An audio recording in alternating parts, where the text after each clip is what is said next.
संत शिरोमणि आचार्य श्री 108 विद्यासागर जी महाराज एवं आचार्य श्री 108 समय सागर जी महाराज के परम प्रभावक शिष्य मुनि श्री 108 अरह सागर जी महाराज के मुखारविंद से मुखरित मंगल प्रवचन श्रवण कीजिए प्रतिदिन 7 बजे सिर्फ आदिनाथ टीवी चैनल पर।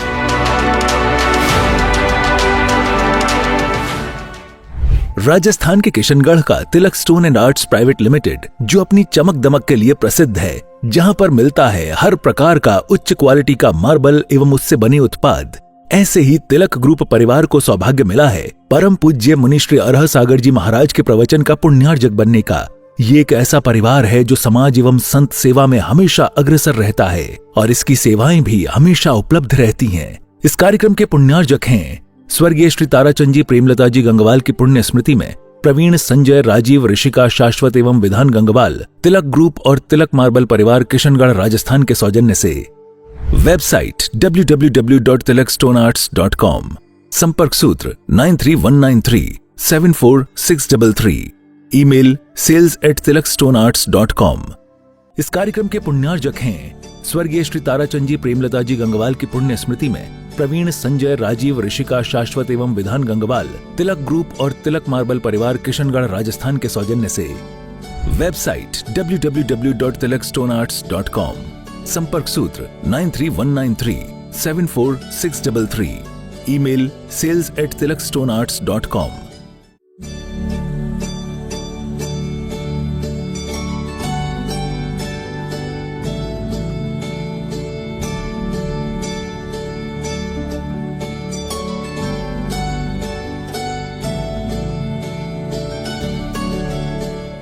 बोलिए पंच परमेष्टि भगवान की, भगवान महावीर स्वामी की, अहिंसा परमो धर्म की, परम पूज्य आचार्य गुरुवर श्री विद्यासागर जी महाराज की, परम पूज्य आचार्य श्री समय सागर जी महाराज की, परम पूज्य सुंदर सागर जी महाराज की।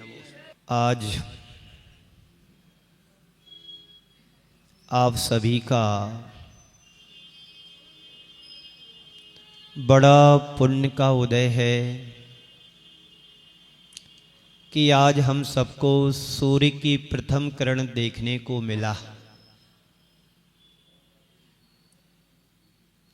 कहीं उन लोगों में हमारा भी नंबर आ गया होता कि जो देर रात बिस्तर पर तो सोए थे, लेकिन सुबह की प्रथम सूर्य की किरण नहीं देख पाए। होना भाग्यशाली, बोलो। तो आप अपने जीवन को धन्यवाद दो, परमात्मा को धन्यवाद दो कि आपकी परम कृपा से आज का दिन मुझे प्राप्त हुआ। संसार में आना जाना लगा हुआ है। जब कोई यहां से जाता है तब कोई नया दूसरा आ पाता है। सूरज उगता है तो दिन भर चलता चलता शाम को अस्ताचल की ओर चला जाता है। ऋतुएं आती हैं और चली जाती हैं। 8 रोज पहले, 10 रोज पहले शीतलहर का कहर था। अंदर भी सर्दी थी और धूप में भी सर्दी थी। जहां देखो वहां सर्दी सर्दी सर्दी, ठंड ठंड ठंड थी ना। ऋतुमान बदला, मौसम में परिवर्तन आया, विचारों में परिवर्तन आया, भावों में परिवर्तन आया। जीवन में कितना परिवर्तन आया ये अब मुझे देखना है। विचार बदलते हैं, जीवन बदलने लगता है, और जब जीवन बदलने लगता है तो हमारी संस्कृति भी बदल जाती है, प्रकृति भी बदल जाती है। बदलना किसी और को नहीं है, हमें अपने जीवन को बदलना है। जब जीवन बदलेगा तो सुधरेंगे, जब स्वयं सुधरेंगे तो युग सुधरेगा। आना जाना प्रकृति का नियम है। आप 12 भावनाओं में रोज पढ़ते हैं, सूरज चांद छिपे निकले ऋतु फिर फिर कर आवे, और प्यारी आयु ऐसी बीते पता नहीं पावे। सूरज और चांद निकलते हैं, छिप जाते हैं, पर ये नहीं है कि वो दोबारा नहीं आएगा, आता है और जाता है। ऐसे ही साधु संतों का जीवन है, पानी की तरह है, नदी नाव नाले की तरह है। बहता बहता पानी कहता है कि यदि एक जगह रुक जाएंगे तो पानी गंदा हो जाता है, होने की संभावनाएं रहती हैं। इसलिए सरोवरों का पानी साफ स्वच्छ कम रहता है, काई लग जाती है, गंदा होने लगता है। और यदि नदी नालों का पानी बहता रहता है तो साफ और स्वच्छ बना रहता है। गंदा पानी भी नाले में बहता है तो आपने देखा होगा बिल्कुल साफ बह रहा होता है।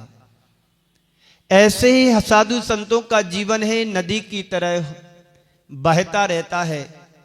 और यदि साधु एक जगह रुक जाए तो धीरे धीरे उसमें परिवर्तन आ जाता है, भावों में विचारों में घुल मिल जाते हैं। समाज और साधु संतों के बीच में एक मेक जैसा प्रतीत होने लगता है। इसलिए शास्त्रों में आदि ग्रंथों में लिखा है 5 दिन 7 दिन 15 दिन अधिक से अधिक 4 माह रुकने की आगम में आज्ञा दी है। वह विषम परिस्थितियों में साधु संत किसी एक स्थान पर रुकना हो जाता है, लेकिन चातुर्मास में तो 3.5 माह और 4 माह होता ही होता है। लेकिन थोड़े थोड़े दिन रुकते इसलिए हैं कि ताकि सभी को लाभ मिलता रहे। एक किसान है, जब कृषक कार्य करता है तो खेत में पानी भी देता है ना, और यदि वो चाहे कि मैं सारा पानी हमारे खेत में चला जाए तो क्या होगा, फसल सड़ने लगेगी। ज्यादा पानी भी जरूरत नहीं, जितनी जरूरत उतना ही दिया जाना चाहिए। आपके यहाँ पिछले 10-12 दिनों से यहाँ पर प्रवास रहा, सर्दी भी ज़्यादा थी, और सोचा कि समाज भी अच्छी है तो क्यों ना थोड़ा सा लाभ प्यासों को प्यास जगाने के लिए दिया जाए, प्यास बुझाने के लिए नहीं। प्यास बुझ जाएगी तो फिर पानी नहीं पियोगे तो बीमार पड़ जाओगे। डॉक्टर से कहोगे डॉक्टर साहब भूख नहीं लगती है, प्यास नहीं लगती है, नींद नहीं आती है, उधर भगवान से कहते हैं क्षुधा रोग विनाशनाय निरुपामिति, संसार ताप विनाशनाय चंदनम निरुपामिति, मोक्ष फल प्राप्ताय फलम निरुपामिति। और मंदिर के बाहर निकलते हैं, नाश्ते की दुकान देखते हैं कहाँ पर कचौड़ा मिल रहा है जो तुम्हारे नसीराबाद का प्रसिद्धि को प्राप्त है। कचौड़ा क्या है यहाँ का? चुन्नी लाल जी का कचौड़ा, चवन्नी लाल जी, हम अठन्नी भूल रहे थे। चवन्नी लाल जी का कचौड़ा बड़ा फेमस है नसीराबाद का, विदेशों तक कहते यहां से जाता है। तो कचौड़ा खाते खाते भूल नहीं जाना अपने आप के लिए।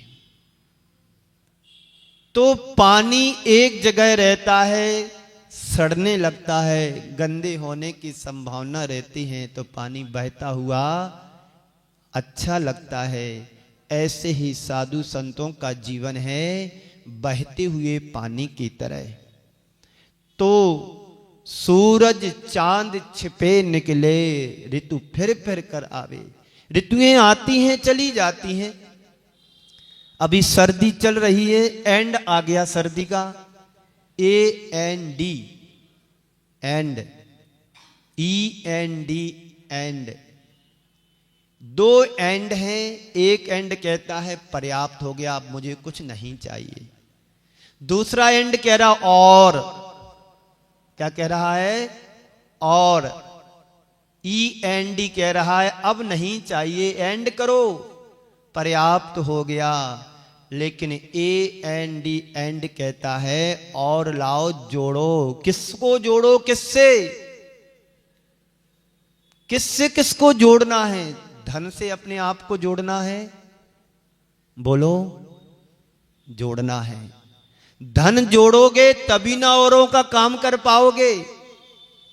धन इकट्ठा करोगे तभी ना इकट्ठे लोगों को कुछ ना कुछ बांट पाओगे।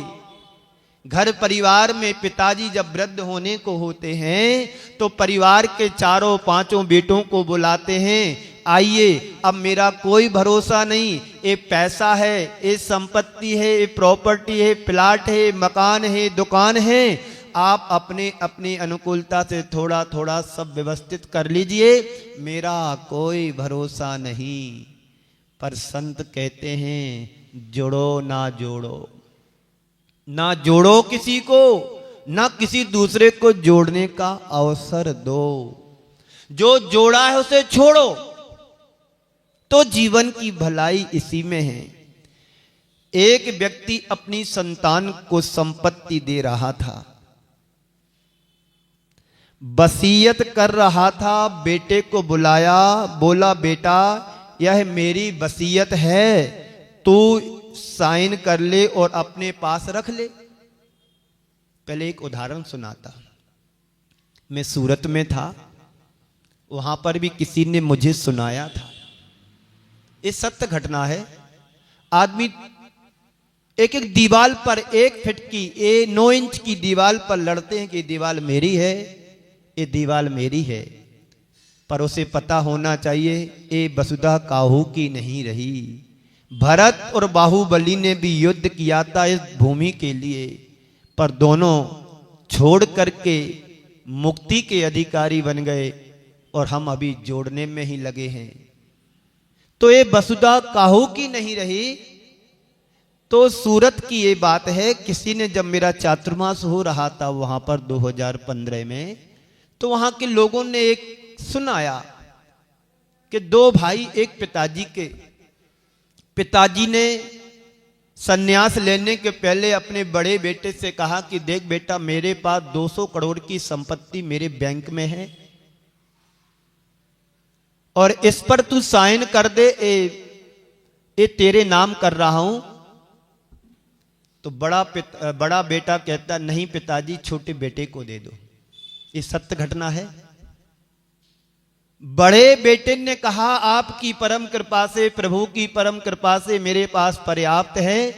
नाम इसलिए नहीं ले रहा हूं क्योंकि प्रवचन सभी जगह जाता है, बात सच है, पुरानी है।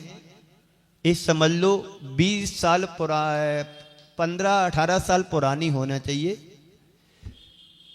तो बड़े बेटे ने कहा कि छोटे भाई को दे दो, मुझे नहीं चाहिए, आपका आशीर्वाद है पर्याप्त, तो आपकी कृपा से सब कुछ मेरे पास है।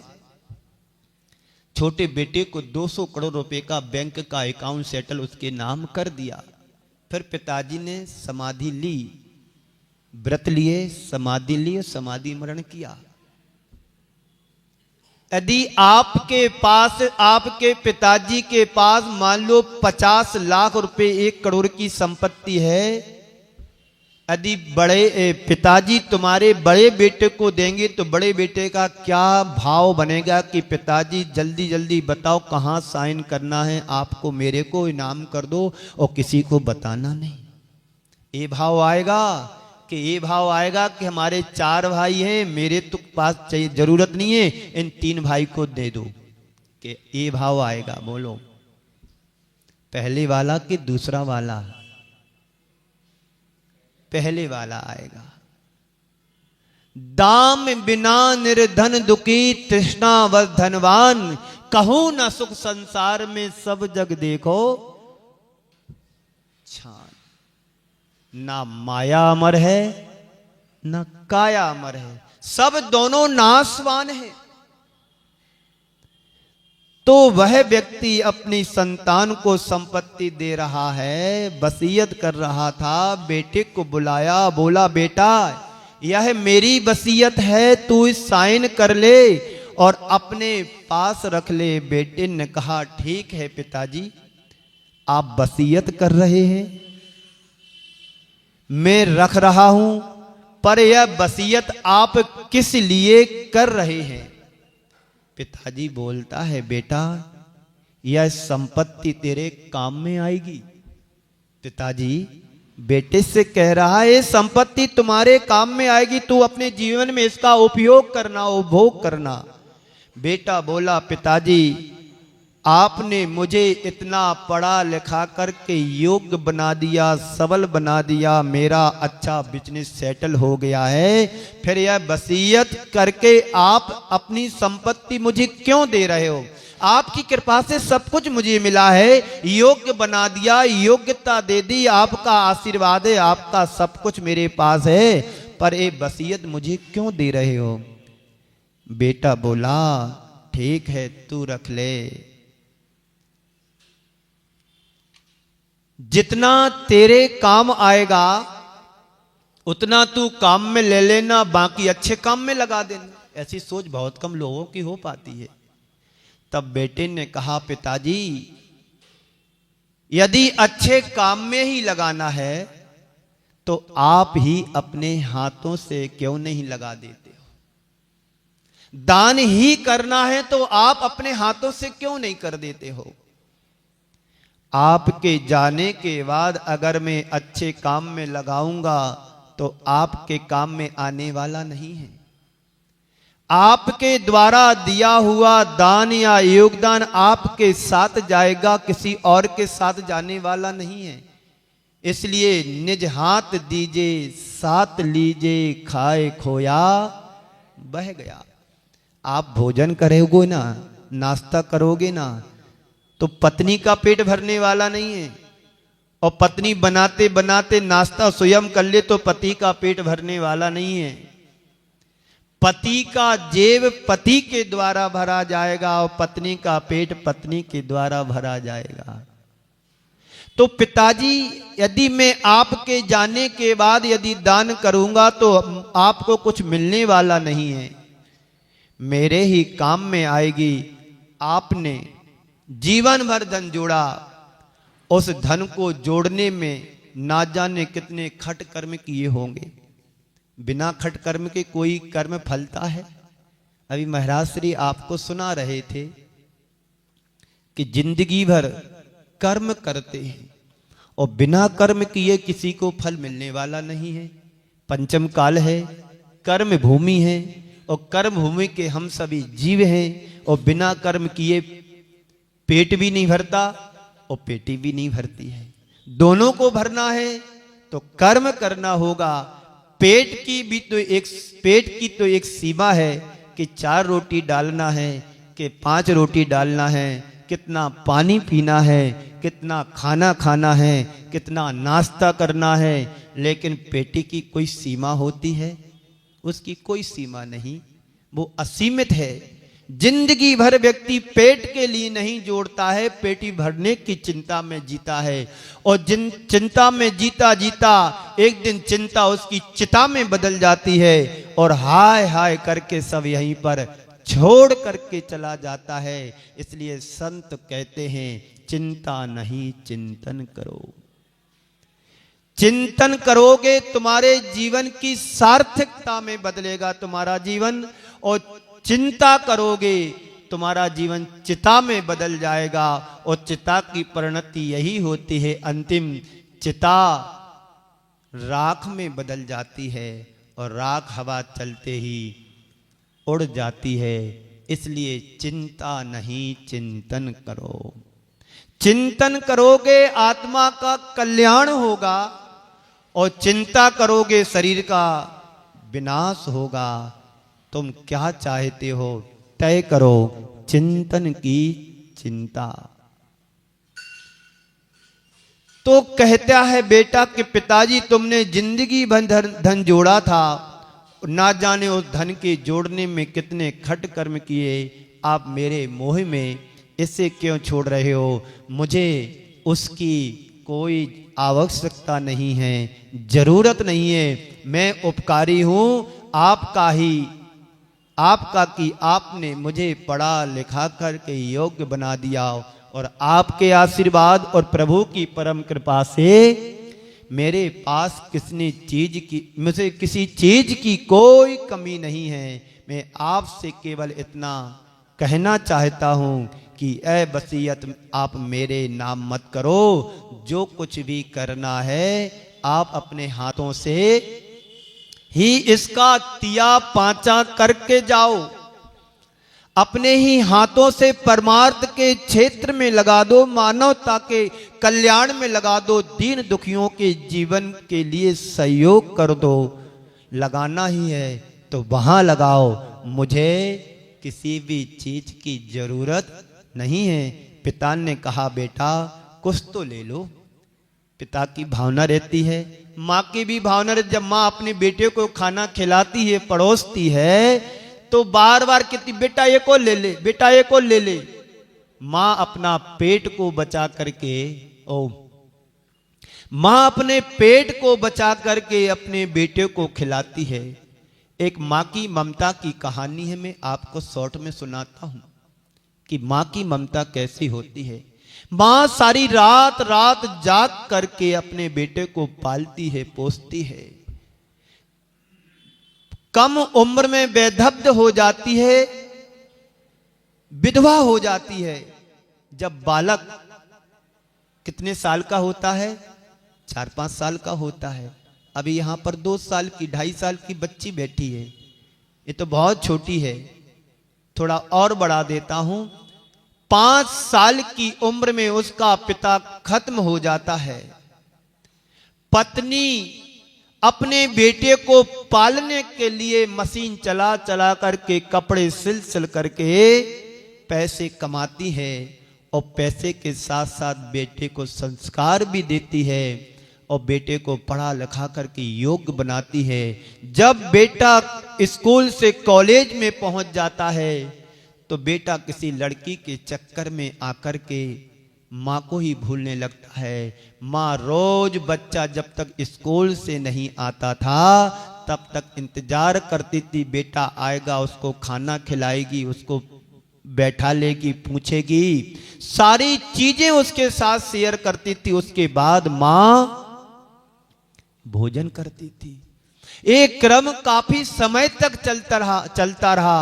20-25 साल तक एक क्रम चला, लेकिन बेटा पूत कपूत तो का धन संचय, और पूत सपूत तो का धन संचय।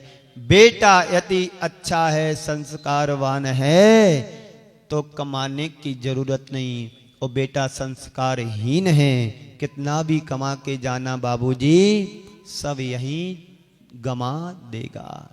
तो मां कमा कमा करके बेटे को पढ़ाया लिखाया, योग्य बनाया। बेटा कुसंस्कारों में फंस करके एक लड़की के चक्कर में आकर के अपनी मां को ही भूल गया। एक दिन एक लड़की ने कहा, यदि तू सच्चा मेरे से प्यार करता है तो तू अपनी मां का कलेजा लेकर के आ। मां की ममता बता रहा हूं कैसी होती है।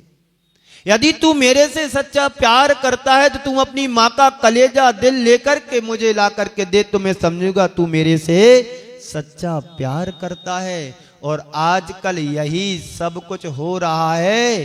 प्यार के चक्कर में कितने बच्चे बर्बाद हो रहे हैं। आप जाकर के देखो, जयपुर में जाकर के देखो, कोटा में जाकर के देखो, जहां पर हॉस्टल खुले हुए हैं। आप देखो कि मुझे कहने में शर्म आती है, आप लोग तो सब जानते हैं कि क्या स्थिति लड़का लड़कियों की है। माता पिता को विश्वास दिलाकर के घर से जाते हैं पढ़ने के लिए, वहां की हवा लगती है, वहां पर सारा बदल जाता है, विचार बदल जाते, भाव बदल जाते हैं, सब कुछ परिवर्तित हो जाता है और जीवन ही बदल जाता है। लाखों रुपए बर्बाद कर रहे हैं पढ़ाई के नाम पर। तो उस माँ ने उस बच्चे को मशीन चला चला करके, कपड़े सिल करके पाला पोसा, योग्य बड़ा किया। और बेटा किसी लड़की के चक्कर में आकर के फंस गया। लड़की के व्यामोह में आकर के लड़की ने जैसा कहा कि वैसा उसने कर भी दिया। एक दिन बेटे को लेट हो गया घर जाने में, मां इंतजार कर रही थी, बेटा आएगा तो खाना खिलाऊंगी, बाद में मैं खाऊंगी। समय के अनुसार थोड़ा लेट पहुंचा। मां कहती बेटा तू आ गया? हाँ मां आ गया। खाना खा ले, आज लेट क्यों हो गया? नहीं मां मुझे खाना नहीं खाना, भूख नहीं है। ऐसा कहते करते मां किसी काम को पीछे मुड़ करके काम के लिए होती है। बेटा अपने आज एक चक्कू हाथ में लिए था। कहानी है मां की ममता कि मां रात रात भर पीस पीस करके बेटे को पाला, खुद गीले में सू करके बच्चों को सूखे में सुलाया। बारिश होती थी, पानी टपकता था, वो खिसकती थी, पर बेटे को गीला नहीं होने दिया। वही बेटा मां की आंखों को गीला कर रहा है। वही बेटा मां की आंखों को गीला कर रहा है। और जैसे ही मां किसी काम के लिए मुख मोड़ती है, बेटा चाकू लेकर के उसके सीने पर वार करता है और प्राणांत हो जाती, उसका दिल निकाल करके ले जाता है, एक पात्र में रख करके दौड़ लगा करके। उसे इतना भी नहीं लगा कि मैंने मां की हत्या कर दी। लेकर के दौड़ लगा करके जा रहा था, पैर में ठोकर लगती है, हाथ से प्याला छूट जाता है और कलेजे के अंदर से आवाज आती है, बेटा तुझे चोट तो नहीं आई, बेटा तुझे चोट तो नहीं आई। दौड़ करके ले जाता है। लड़की दूर से देखती है, लड़का लेकर के आ रहा है। लड़की वहीं से हाथ जोड़ लेती है, मुख फेर लेती है, भागने लगती है। वो पुनः रोक करके कहता है कि तूने जैसा कहा था मैं वैसा मैंने कर दिया। लड़की उसको सीख देती है कि जो अपनी मां का नहीं हुआ कल मेरा भी नहीं हो सकता, इसलिए तेरे से मुझे प्यार नहीं करना है। दूसरा उदाहरण एक सुनाता हूं। मां ने बच्चे को पढ़ाया, इंजीनियर बनाया और इंजीनियर बनकर के बेटा विदेश में चला गया नौकरी करने के लिए। रात के 12 बजे थे। रात के 12 बजे थे, मां की आंख खुलती है कि आज की तारीख में मैंने अपने बेटे को जन्म दिया था। मां ने फोन लगाया। बेटा कहता मां इतनी लेट तूने फोन क्यों लगाया? मेरी पूरी रात की नींद खराब कर दी, तुम्हें इतना भी पता नहीं है? मां को डांट रहा है। मां कहती है बेटा जब तूने जन्म लिया था मेरा पूरा जीवन खराब कर दिया था, तब नहीं तूने सोचा कि मेरा जीवन खराब हो रहा है? मां ने उसको समझाते हुए कहा तेरी तो रात ही खराब हुई, मेरी तो जिंदगी तूने इतना बोल करके खराब कर दी। मां की आंखें गीली हो गई, नम हो गई उस बात को सुनकर के। आज बच्चे किधर जा रहे हैं, क्या कर रहे हैं, लड़का हो या लड़की हो, आप लोग तो घर में रहते हो, आपको पता नहीं मेरी बेटी योग्य है, जवान है, पढ़ लिख रही है, पर किसके साथ कहां घूम रही है पता है किसी को? जब हम लोग रास्ते से निकलते हैं तो मालूम पड़ता है लड़कों से आगे लड़कियां हर क्षेत्र में बढ़ रही हैं, खाने में, पीने में और अन्य चीजों में। इसलिए इससे अपने आप को बचाएं, संस्कारों को बचा करके रखेंगे तो हमारे जीवन का कुछ उद्धार हो पाएगा। समय आपका हो रहा है। तो मेरी बात तो चल रही थी कि सूरज चांद छिपे निकले, ऋतु फिर फिर कर आवे, और प्यारी आयु ऐसी बीते पता नहीं पावे। हमारी आयु भी क्षण क्षण क्षीण हो रही है, पल पल विलीन हो रही है। एक श्वास आती है, दूसरी श्वास चली जाती है, पहली श्वास जाती है तो दूसरी श्वास आती है। जीवन का कोई भरोसा नहीं। जितने क्षण मुझे प्रभु की कृपा से मिले हैं, उन क्षणों को हम अपने जीवन का आनंद ले लें, उन क्षणों को जीवन के बहुमूल्य क्षण बना लें, तो जीवन का भला होगा, कल्याण होगा। तो पिता ने बेटे से कहा कि कुछ तो ले लो।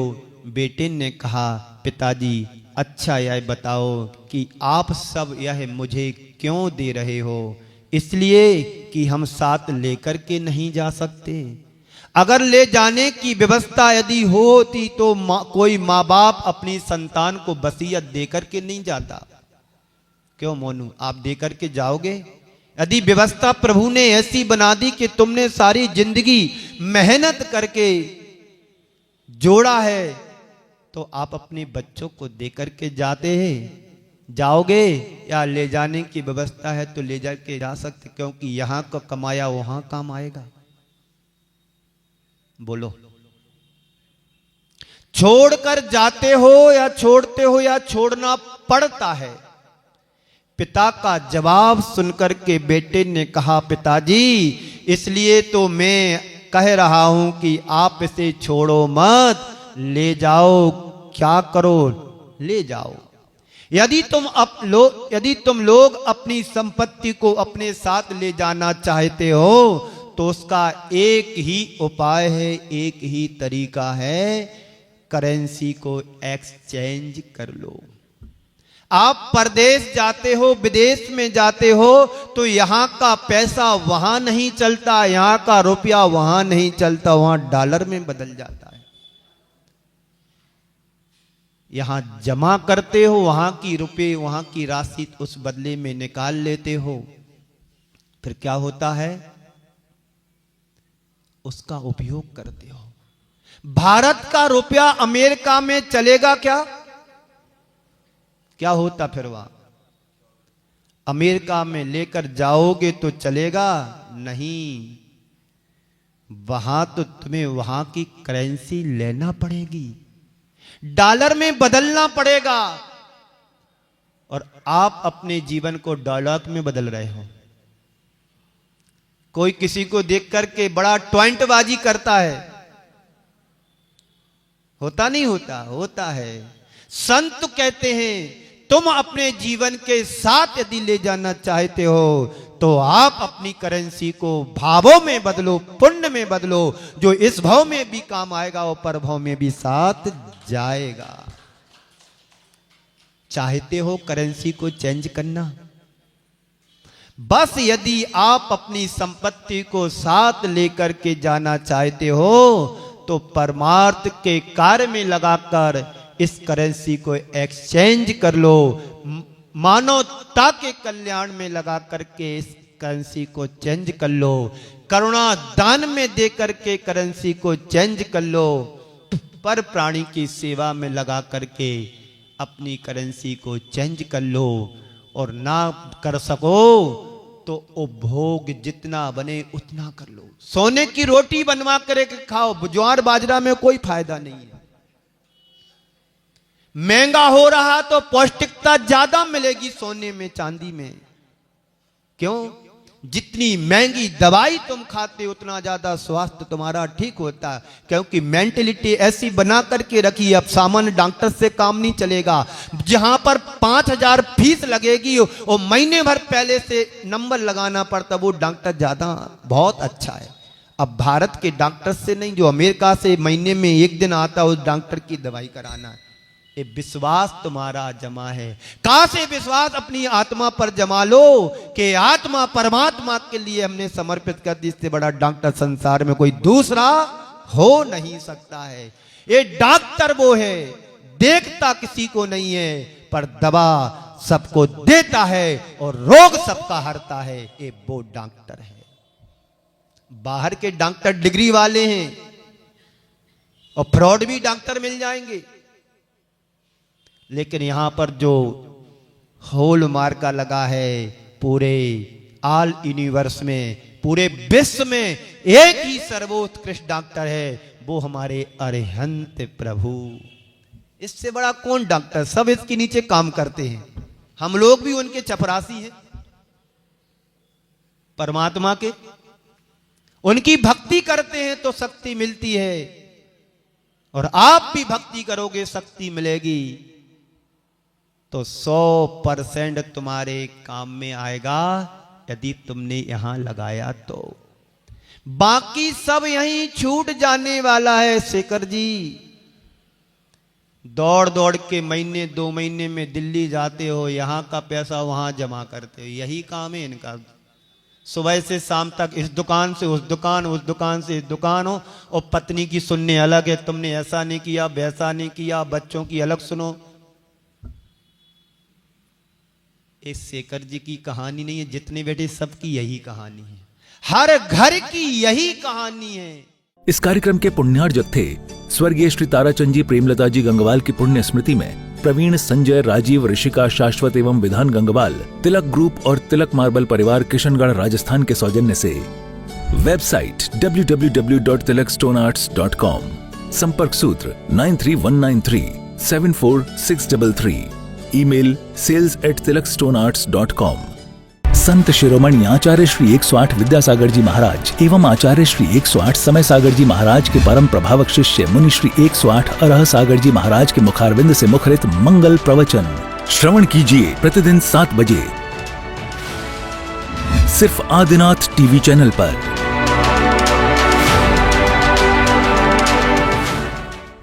राजस्थान के किशनगढ़ का Tilak stone and arts private limited, जो अपनी चमक दमक के लिए प्रसिद्ध है, जहां पर मिलता है हर प्रकार का उच्च क्वालिटी का मार्बल एवं उससे बने उत्पाद, ऐसे ही तिलक ग्रुप परिवार को सौभाग्य मिला है परम पूज्य मुनि श्री अरह सागर जी महाराज के प्रवचन का पुण्यार्जक बनने का। ये एक ऐसा परिवार है जो समाज एवं संत सेवा में हमेशा अग्रसर रहता है और इसकी सेवाएं भी हमेशा उपलब्ध रहती हैं। इस कार्यक्रम के पुण्यार्जक हैं स्वर्गीय श्री ताराचंद जी प्रेमलता जी गंगवाल की पुण्य स्मृति में प्रवीण, संजय, राजीव, ऋषिका, शाश्वत एवं विधान गंगवाल, तिलक ग्रुप और तिलक मार्बल परिवार किशनगढ़ राजस्थान के सौजन्य से। वेबसाइट www.tilakstonearts.com, संपर्क सूत्र 9319374633, ईमेल sales@tilakstonearts.com।